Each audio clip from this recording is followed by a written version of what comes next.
प्रदेश सरकार में मंत्रिमंडल के मेरे वरिष्ठ सहयोगी,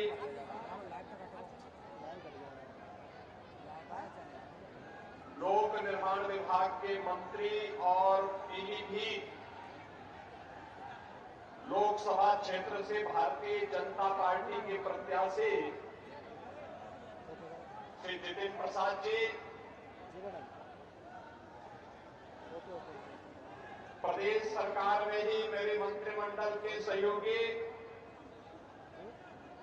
और इसी पीलीभीत से विधायक श्री संजय गंगवार जी, भारतीय जनता पार्टी के जिला के अध्यक्ष श्री संजीव प्रताप सिंह जी, भारतीय जनता पार्टी के प्रदेश के उपाध्यक्ष विधान परिषद सदस्य श्री संतोष सिंह जी, विधान परिषद सदस्य श्री रजनीकांत माहेश्वरी जी, उत्तर प्रदेश सरकार के पूर्व मंत्री और इस क्लस्टर के इंचार्ज श्री सुरेश राणा जी, माननीय सांसद राज्यसभा श्री मिथिलेश कुमार जी, माननीय विधान परिषद सदस्य सुधीर गुप्ता जी, माननीय विधायकगण श्री बाबूराम पासवान जी, स्वामी प्रवक्तानंद जी, श्री विवेक वर्मा जी, पूर्व मंत्री डॉक्टर विनोद तिवारी जी, आज के इस हमारे जिला पंचायत के अध्यक्ष और अन्य हमारे पूर्व पदाधिकारीगण, पूर्व विधायकगण, चेयरमैन और अन्य ब्लॉक प्रमुखगण, भारी संख्या में आज के इस प्रबुद्ध सम्मेलन में उपस्थित पीलीभीत संसदीय क्षेत्र से जुड़े हुए सभी उपस्थित बहनों और भाइयों, मैं आज के इस पावन धरा पर जो उत्तर प्रदेश की एक सबसे उर्वरा भूमि में से एक है और आदि गंगा मां गोमती का जो उद्गम स्थल है, ऐसे पीलीभीत इस पावन धरा को नमन करते हुए आप सभी प्रबुद्ध जनों का मैं हृदय से अभिनंदन करता हूं। पीलीभीत हमारे लिए इसलिए भी महत्वपूर्ण हो जाता है, एक और यहां पर अपने परिश्रम और पुरुषार्थ से तराई के क्षेत्र में यहां की उर्वरा भूमि में सोना उगलने का कार्य करने वाले हमारे अन्नदाता और दूसरी तरफ यहां की बांसुरी की मधुर धुन के साथ कृष्ण कन्हैया का स्मरण कराने वाले यहां के हस्तशिल्पी, इन दोनों का एक अद्भुत संयोग पीलीभीत के लिए हमारे लिए बन जाता है। एक तरफ यहां टाइगर की हुंकार होती है और दूसरी तरफ बांसुरी की मधुर तान भी यहां सुनने को मिलती है और इसीलिए जब पीलीभीत की बात आती है तो हम बार बार कहते हैं कि वहां के अन्नदाता किसानों के लिए भी, वहां के युवाओं के लिए भी और वहां के समग्र समाज के विकास के लिए जितना कुछ भी हो पाएगा वह सरकार करेगी, इसमें कोई कोताही नहीं होनी चाहिए। बहनों भाइयों, हमने बदलते हुए भारत को देखा है, हमारी पीढ़ी इसके लिए अपने आप को सौभाग्यशाली मानती है, क्योंकि आपने 2014 के पहले के भारत को भी देखा है और 2014 के बाद के भारत को भी। 2014 के पहले का वह भारत जहां अविश्वास था, जहां पे अराजकता थी, जहां पर देश के बारे में कोई सोच नहीं थी, पूरे देश के अंदर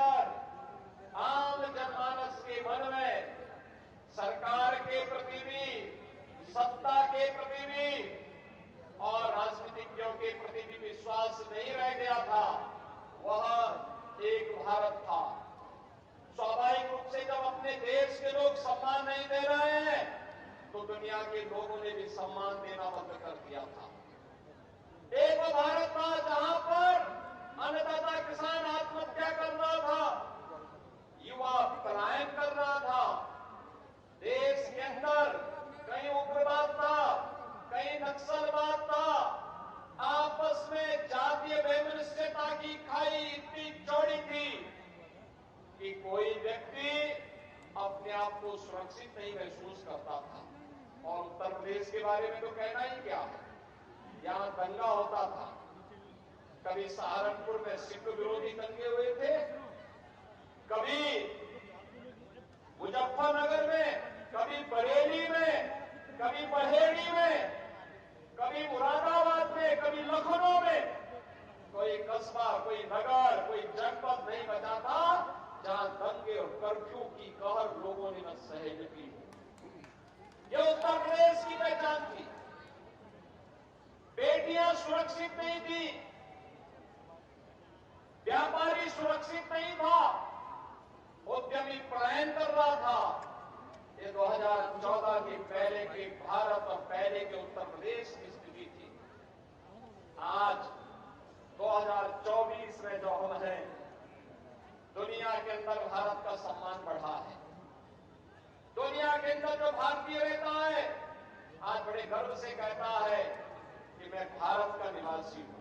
लोग पूछते हैं कौन कहां से, तो लोग कहते हैं हम उस भारत के निवासी हैं जिसको दुनिया का सबसे लोकप्रिय राजनेता श्री नरेंद्र मोदी जिस देश को नेतृत्व दे रहे हैं। हर भारतवासी गौरव के साथ आज प्रधानमंत्री मोदी जी के नेतृत्व में दुनिया में सम्मान प्राप्त कर रहा है। तो सीमाएं हमारी सुरक्षित है, पूरी तरह सुरक्षित है। कश्मीर में आतंकवाद समाप्त, पूर्वोत्तर के राज्यों का उग्रवाद समाप्त, नक्सलवाद समाप्त। अब देश के अंदर सुरक्षा का एक बेहतर वातावरण है। अब अन्नदाता आत्महत्या नहीं करता है, अन्नदाता अब उत्कर्ष की चरमता की ओर पहुंचने के लिए तैयार है। नौजवान पलायन नहीं करता है, आज का नौजवान स्वयं का स्टार्टअप स्थापित करता है। आज कोई बेटी अपने आप को असुरक्षित महसूस नहीं करती है, बल्कि अब वह फाइटर पायलट बनकर के भारत की सुरक्षा का सिंगनाद करने के लिए अपने आप को तैयार करती है। बहनों और भाइयों, यह बदले हुए भारत की तस्वीर है। और उत्तर प्रदेश में कानून व्यवस्था है चुस्त दुरुस्त, क्योंकि उत्तर प्रदेश के अंदर है अपराधी और माफिया पस्त। हमने इसको पस्त किया तो उत्तर प्रदेश में बेटी और व्यापारी के साथ साथ पूरा उत्तर प्रदेश दंगा से मुक्त हो गया, दंगा से मुक्त हो गया। जो कार्य कभी नहीं हो पाया था, मोदी जी के 10 वर्ष के कार्यकाल के अंदर हमने उत्तर प्रदेश के अंदर उन कार्यों को जमीनी धरातल पर और देश के अंदर जमीनी धरातल पर होते हुए देखा है। एक नए भारत का हम दर्शन कर रहे हैं, एक ऐसा भारत जिसमें सुरक्षा भी है तो समृद्धि भी है, जिसमें नौजवान के लिए आजीविका है तो आम जन की आस्था के लिए सम्मान भी है, जहां पर कर्फ्यू तो पूरी तरह बंद हुआ है, लेकिन कावड़ यात्रा धूमधाम से ले जाने की तैयारी भी चल रही है। बहनों और भाइयों, ये उत्तर प्रदेश और देश आज अपनी विरासत और विकास की एक नई यात्रा के साथ आगे बढ़ रहा है। याद रखना, विरासत को विस्मृत करके कोई देश एक लंबी यात्रा आगे तय नहीं कर सकता। आज भारत अपनी विरासत और विकास दोनों में बेहतर समन्वय बनाकर के कार्य कर रहा है। आज उसी का परिणाम है, हाईवे बन रहे हैं, रेलवे की बेहतर कनेक्टिविटी हो रही है, मेट्रो लाइन बिछाए जा रहे हैं, IIT, IIM, IIIT, एम्स जैसे संस्थान बन रहे हैं। समाप्त किया जा रहा है। आपका पीलीभीत जनपद भी तो one district one medical college के कारण आज मेडिकल कॉलेज प्राप्त किया है। बहनों और भाइयों, पीलीभीत में मेडिकल कॉलेज हो, ये सपना था, लेकिन आज ये सपना साकार हुआ है। मैं आपको बधाई देता हूं और इसका श्रेय हमारे मंच में बैठे हुए जनप्रतिनिधियों का जाता है, जिन्होंने लगातार प्रयास किया। आज यहां पे सड़क के लिए जो भी प्रस्ताव श्री जितेंद्र प्रसाद जी के सामने आए थे, पुल और सड़क के सारे प्रस्तावों को इन्होंने यहां पे पूरी तरह स्वीकृत करके विकास की नई धारा के साथ पीलीभीत को आगे बढ़ाने का कार्य किया। और यही नहीं, जहां यहां पर्यटकों के लिए इको टूरिज्म के बेहतरीन डेस्टिनेशन के लिए पीलीभीत को आगे बढ़ाने का कार्य सरकार कर रही है। चूंकि मैं पिछले दिनों में स्वयं ही आया था, वहीं साथ ही साथ यह भी सुनिश्चित किया गया कि वन्य जीव और मानव के संघर्ष को रोकने के लिए किन किसानों की जमीन जंगल के बीच में पड़ रही है, वहां पर हम इलेक्ट्रिक फेंसिंग की कार्रवाई करते हुए जंगली जानवरों से किसानों को बचाने के लिए व्यवस्था भी करेंगे। और अगर जनहानि होती है तो इसे आपदा की श्रेणी में लेकर के उन अन्नदाता किसानों के लिए मुआवजे और कंपनसेशन की व्यवस्था भी करेंगे। हमारी सरकार उसको कर चुकी है, लागू कर चुकी है। बहनों और भाइयों, आज अन्नदाता किसान के लिए प्रधानमंत्री फसल बीमा योजना से लेकर के प्रधानमंत्री किसान सम्मान निधि तक ये योजनाएं उनके स्वागत के लिए सदैव तैयार रहती है। आज नौजवान के लिए स्टार्टअप और स्टैंडअप से लेकर के उसकी आजीविका और निवेश के माध्यम से लाखों नौकरी और रोजगार की संभावना उसके स्वागत के लिए तैयार बैठी हुई है। आज बेटी के जन्म लेने से लेकर के उसके शादी ब्याह तक के योग्य बनने तक उसके लिए मुख्यमंत्री कन्या सुमंगला योजना, प्रधानमंत्री मातृ वंदना योजना, बेटी बचाओ बेटी पढ़ाओ जैसी योजनाएं और तमाम ऐसी योजनाएं हैं, मुख्यमंत्री सामूहिक विवाह की योजनाएं, तमाम ऐसी योजनाएं हैं जो उनके लिए पूरी तरह उनकी सुरक्षा के लिए तैयार बैठी हुई है। हमने व्यापारी को व्यापारी कल्याण बोर्ड के माध्यम से 10 लाख रुपए की सुरक्षा बीमा का कवर दिया है, तो एमएसएमई उद्यमी को भी हमने 5 लाख रुपए की सुरक्षा बीमा का कवर उपलब्ध करवाया है। और यही नहीं, हमने निजी क्षेत्र में भी औद्योगिक पार्क विकसित करने के लिए प्लेस योजना को आगे बढ़ाने का कार्य किया है, जिसका लाभ आपका पीलीभीत जनपद भी ले रहा है। बहनों और भाइयों, एक तरफ सरकार के द्वारा बनाया गया माहौल उत्तर प्रदेश को आज देश का रेवेन्यू सरप्लस स्टेट के रूप में स्थापित करता है, वहीं प्रधानमंत्री मोदी जी के नेतृत्व में भारत दुनिया की सबसे बड़ी अर्थव्यवस्था के रूप में स्थापित होते हुए आगे बढ़ रहा है।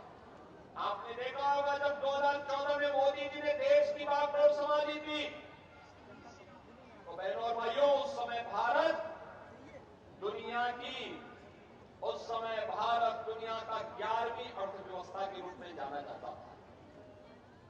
भारत उस समय एक पिछड़कू देश के रूप में जाना जाता था और मोदी जी के नेतृत्व में दुनिया की इस प्रतिस्पर्धा में आगे बढ़ते हुए आज भारत दुनिया का 5वीं बड़ी अर्थव्यवस्था है। और इसीलिए हम लोग आए हैं, मोदी जी को तीसरा कार्यकाल दीजिए, मात्र 3 वर्ष में ही भारत दुनिया की तीसरी बड़ी अर्थव्यवस्था के रूप में स्थापित होगा।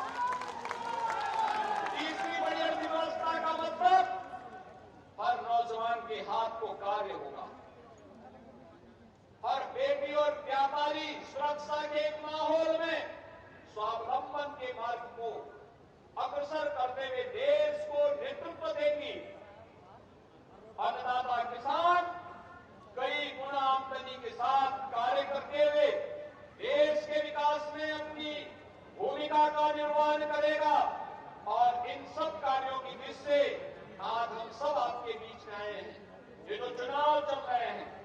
यह चुनाव बहनों और भाइयों केवल चुनाव नहीं है, ये चुनाव तो फैमिली फर्स्ट बनाम नेशन फर्स्ट के बीच में होने जा रहा है। याद करिए, सपा हो या कांग्रेस, उनकी ओर से उस पार्टी का अध्यक्ष केवल एक खानदान का ही व्यक्ति हो सकता है। और यहां पे मोदी जी के बारे में जब चर्चा करते हैं, एक सामान्य गरीब परिवार से निकल करके पूरा जीवन देश के लिए समर्पित करते हुए उनके लिए 140 करोड़ का भारत ही उनका परिवार है। ये मोदी जी के कारण आज भारत के बारे में एक दृष्टिकोण बदला है। और इसीलिए जब एक चुनाव की बात आ रही है तो फैमिली फर्स्ट बनाम नेशन फर्स्ट, हमने परिवारवादियों को वोट देना है या देश के बारे में सोचने वाले लोगों को वोट देना है। और देश के बारे में सोच को अगर हम आगे बढ़ाते हैं तो ऐसे सुरक्षित और खुशहाल माहौल में आगे बढ़ने का एक अवसर हमें प्राप्त होता है। ये चुनाव माफिया राज बनाम कानून के राज में चुनाव है। सपा, कांग्रेस, बसपा के लोग आएंगे तो फिर माफिया राज भी साथ लेके आएंगे। और भारतीय जनता पार्टी कानून के राज में विश्वास करती है, कानून के राज को स्थापित करने में विश्वास करती है और उसको प्रभावी ढंग से लागू करती है। ये चुनाव भ्रष्टाचार बनाम जीरो टॉलरेंस पर चुनाव हो रहा है। भ्रष्टाचारी गरीब का में ऐसे हड़पते रहेंगे, गरीब का हिस्सा ऐसे हड़पते रहेंगे कि और भ्रष्टाचारियों के स्थान जेल में होनी चाहिए।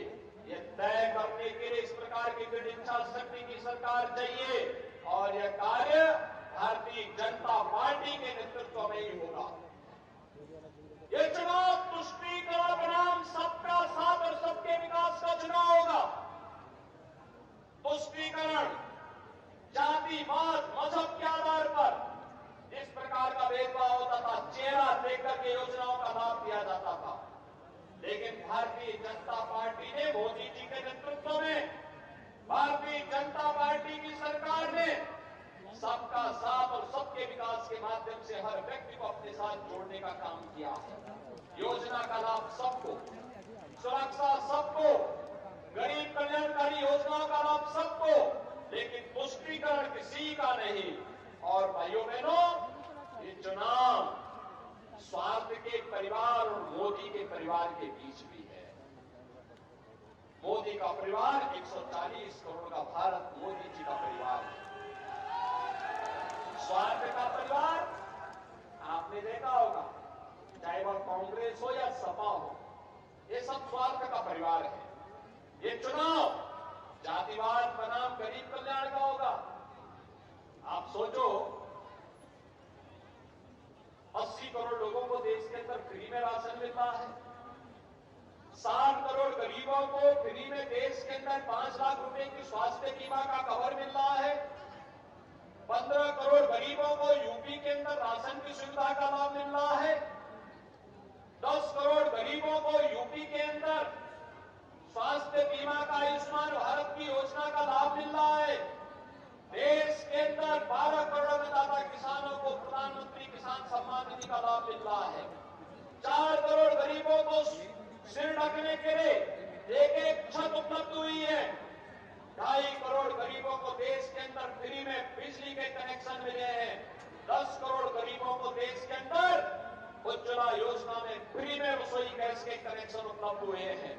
और इसीलिए बहनों भाइयों, एक तरफ एक जातिवादी लोग थे जो जाति के नाम पर सामाजिक ताने बाने को छिन्न भिन्न करते थे, और दूसरी तरफ मोदी जी के नेतृत्व में हर गांव, हर गरीब को विकास के साथ जोड़ते हुए शासन की योजनाओं का लाभ बिना भेदभाव को उपलब्ध कराने वाली ये सरकार है।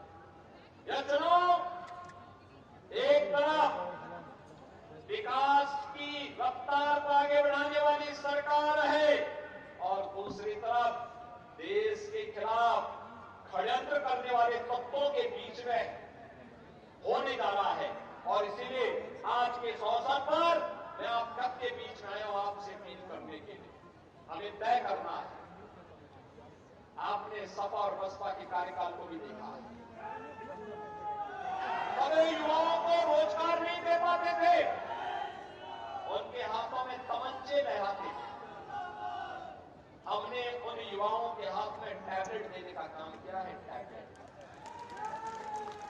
आप सब जानते हैं, वे कर्फ्यू लगाते थे। हमने कर्फ्यू नहीं, हमने कर्फ्यू मुक्त उत्तर प्रदेश बना करके इसमें कावड़ यात्रा चलाने का काम किया है। और इसलिए बहनों भाइयों, वे आस्था के साथ खिलवाड़ करते थे, अराजकता फैलाते थे। 500 वर्षों का इंतजार करते हुए अयोध्या में रामलला का भव्य मंदिर के निर्माण का कार्य मोदी जी के नेतृत्व में आज संपन्न हो चुका है। जो कार्य कभी नहीं हुआ, मोदी जी के नेतृत्व में भारत उन कार्यों को आगे बढ़ाते हुए तेजी के साथ दुनिया के अंदर एक नए स्थान को अग्रसर करते हुए आगे बढ़ रहा है। और आज इसीलिए हम सब आए हैं आपके पास कहने के लिए कि मोदी जी की गारंटी के कारण ये सब संभव हो पाया है।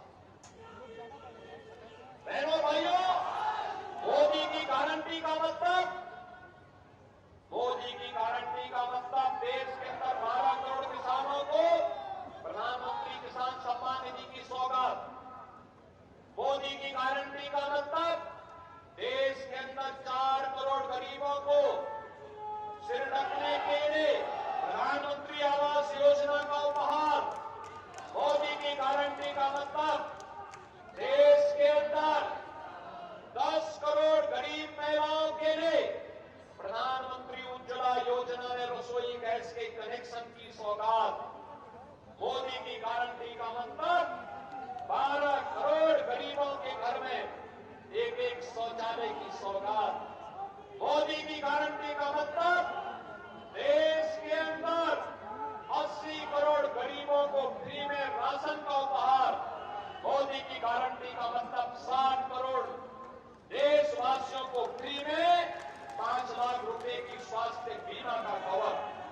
और इसलिए हम सबको तय करना है, हम सबको तय करना है, हमें इस देश के अंदर फिर से सुरक्षा देने वाली, देश को समृद्धि की नई ऊंचाई तक पहुंचाने वाली, देश के अंदर बिना भेदभाव के गरीब कल्याणकारी योजनाओं को सबका साथ और सबके विकास के भाव के साथ प्रभावी ढंग से लागू करने वाली ऐसे ही सरकार चाहिए।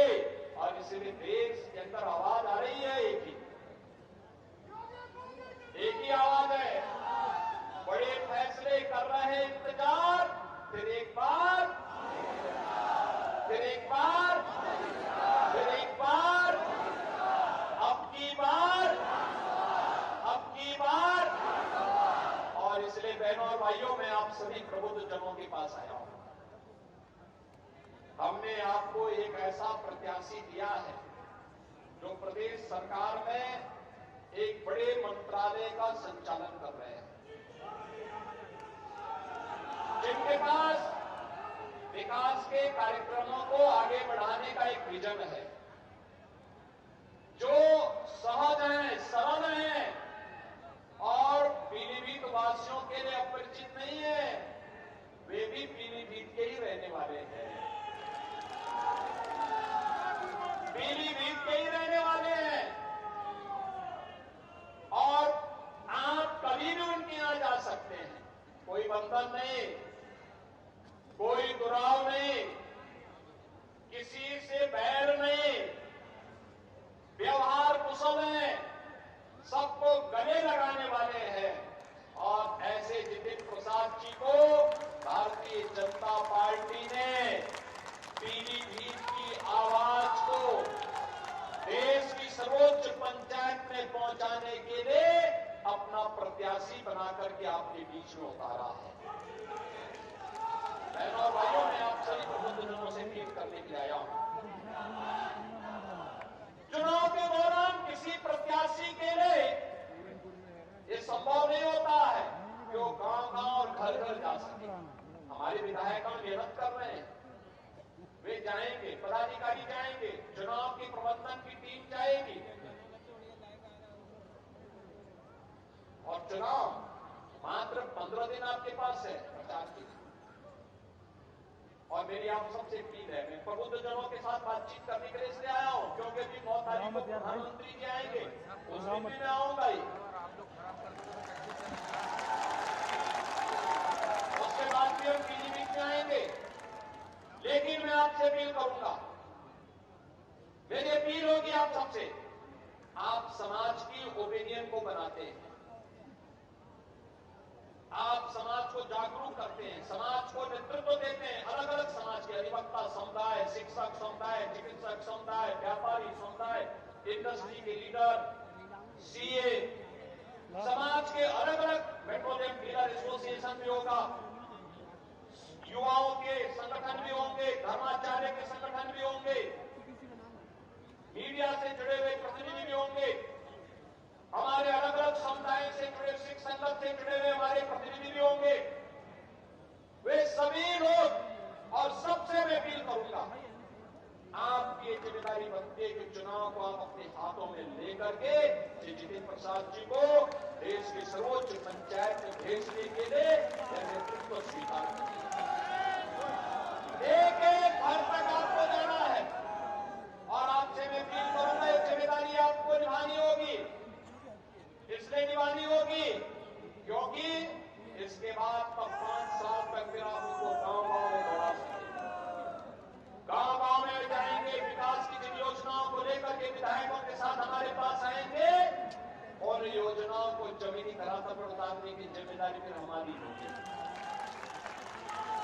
और बहनों भाइयों, इसीलिए हम लोग आपके पास आए हैं आपसे कहने के लिए, ये ओपिनियन बनाने के लिए अभी से आप निकल पड़िए, जाति के आधार पर नहीं, पार्टी के आधार पर नहीं, किसी अन्य मत और मजहब के आधार पर नहीं, हमें तो राष्ट्रवाद और विकास के लिए, विरासत और विकास के बेहतर समन्वय को आगे बढ़ाने के लिए हमें पीलीभीत को उसका सही स्थान दिलाना है, जिसका वह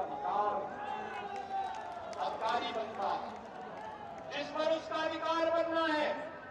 पीलीभीत को एक आदर्श जनपद और संसदीय क्षेत्र के रूप में आगे बढ़ाने के लिए जितेंद्र प्रसाद जी के लिए आप सभी अभी से प्राणपण से जुटेंगे, इस विश्वास के साथ मैं आप सभी प्रबुद्धजनों का हृदय से अभिनंदन करता हूं, भारतीय जनता पार्टी के कार्यकर्ताओं का भी हृदय से अभिनंदन करता हूं और विश्वास व्यक्त करता हूं कि 19 अप्रैल को जब मतदान